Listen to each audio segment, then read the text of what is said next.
Luke Short, a name synonymous with both elegance and courage, is an exceptional figure who has left an indelible mark on the history of the Wild West. He survived several gunfights, the most famous of which were the one held against Charlie Storms in Tombstone, Arizona Territory, and the one against Jim Courtright in Fort Worth, Texas. In this video, we delve into the life of Luke Short, a remarkable gentleman gunfighter who embodies honor and indomitable spirit in the American West. Luke Lamar Short was an American Old West gunfighter, cowboy, U.S. Army scout, dispatch rider, gambler, boxing promoter, and saloon owner. Remember to hit the like button because it helps us a lot. Don't forget to subscribe to the channel and press the notification bell to not miss the upcoming interesting videos. Luke Short's journey began in Polk County, Arkansas, where he was born in January 1854, the fifth child of Josiah Washington Short and Hetty Brumley. With a family of 9 siblings, they eventually moved to Montague County, Texas. Tragedy struck when young Luke witnessed his father being ambushed and attacked by Comanches in their yard.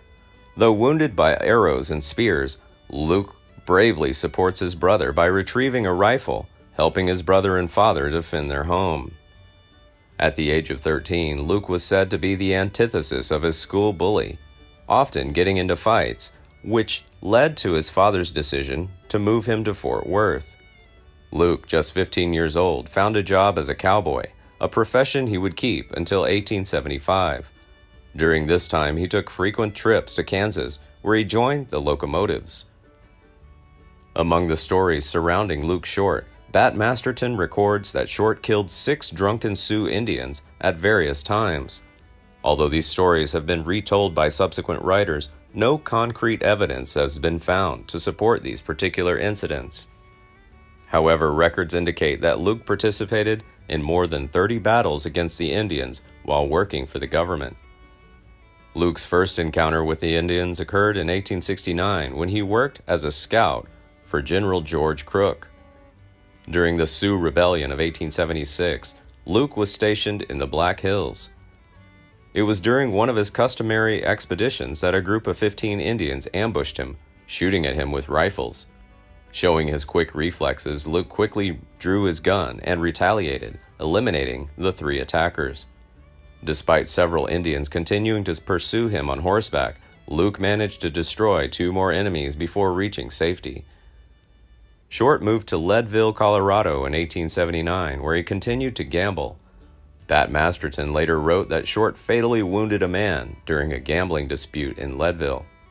He was accused of defrauding Texan John Jones out of $280 on 3-card Monte and was jailed October 5th for 6 days in Kansas City.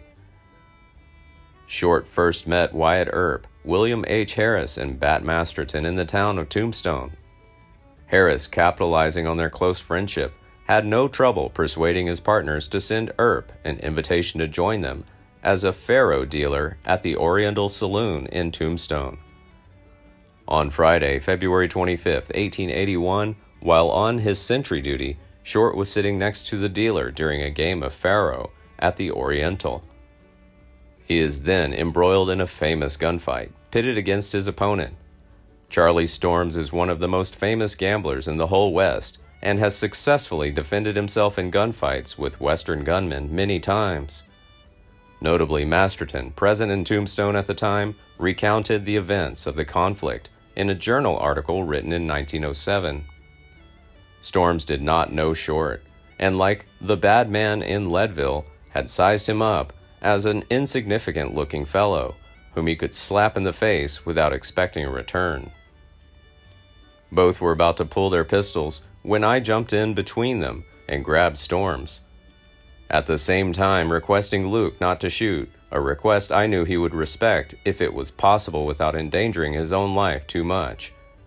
I had no trouble in getting Storms out of the house, as he knew me to be his friend. As I was just explaining to Luke that Storms was a very decent sort of man, when, lo and behold, there he stood before us, without saying a word. He took hold of Luke's arm and pulled him off the sidewalk, where he had been standing, at the same time pulling his pistol, a Colt cut-off .45 caliber single action. But like the lead villain, he was too slow. Although he succeeded in getting his pistol out, Luke stuck the muzzle of his pistol against Storm's heart and pulled the trigger. The bullet tore the heart asunder, and as he was falling, Luke shot him again. Storms was dead when he hit the ground. After Storm's body was taken to the funeral home, a coroner's jury was assembled to review the evidence and hear testimony. Considering the facts presented, the jury declared Storms dead, alleging that his death was caused by a pistol shot from Short's hand. Furthermore, the jury found that Short's actions were justified in the face of impending danger. As a result, no legal proceedings were initiated, returning Short to his liberty. Just 5 days after the Storm's tragic end, an article published by the Leadville Democrat shed light on the shooting. According to reports, the Storms confronted Short and strongly demanded an apology. Witnesses reported that Storms grabbed Short's ear with his left hand while swinging a pistol aimed at Short with his right hand. Quickly reacting to the impending threat, Short drew his own gun and fired at Storms, who returned fire but missed. Short then placed 2 more bullets in Storm. In the spring of 1883, Luke formed a partnership with the Harris and Beeson of Dodge City and ran the Long Branch Saloon, the largest and highest-paid gambling house in Dodge at the time. The mayor of Dodge, named Webster, also runs a gambling house and pub next to the one run by Short. At this time, the city of Dodge was a hub for transporting Texas cattle each summer from the great herds of the West Texas to the markets of the North. On the evening of February 8, 1887, another conflict broke out between Luke Short and Jim Courtright regarding Courtright's insistence on Luke's base money for protection. Frustrated and agitated, Courtright abruptly left the pub, returning only moments later with 2 pistols clearly hidden in his pocket. He vehemently urges Short to step out, while Jake Johnson, a mutual acquaintance, tries to defuse the situation. Short meets 2 men outside and talks about their dispute as they walk across the street. However, the group suddenly stopped in front of Ella Blackwell's photography gallery. Standing at a distance of about 3 or 4 meters, Courtright suddenly appeared with a gun on his body. No time was wasted exchanging words as the men faced each other.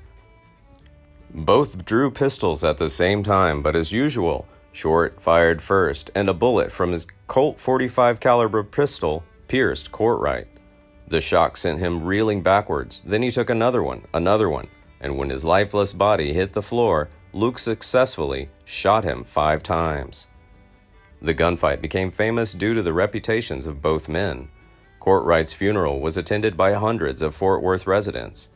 Meanwhile, Luke is quickly apprehended by the deputy sheriff, which takes him straight to the county jail, where he is held for the rest of the night. The next day, Luke was presented to a judge who held him in custody, pending further consideration by a grand jury in exchange for a nominal bail. Ultimately, the case came to an end when the grand jury, after assessing the evidence presented, refused to indict Luke on the grounds that it was a legitimate murder case. When things settled, he went to Kansas, where he married Hetty Buck in Oswego, Kansas on March 15, 1887. Finally, Short died at the Gilbert House in Guaydas Springs on September 8, 1893. The local newspaper reported Luke Short died at Gilbert this morning of ascites. Short's funeral took place in Fort Worth on September 10, 1893. The carriages lined up for more than a mile following Short's body to Oakwood Cemetery in Fort Worth. Please like and share if you find the video content interesting and useful. Don't forget to subscribe to the channel and comment below so as not to miss the upcoming interesting videos. Thanks for watching.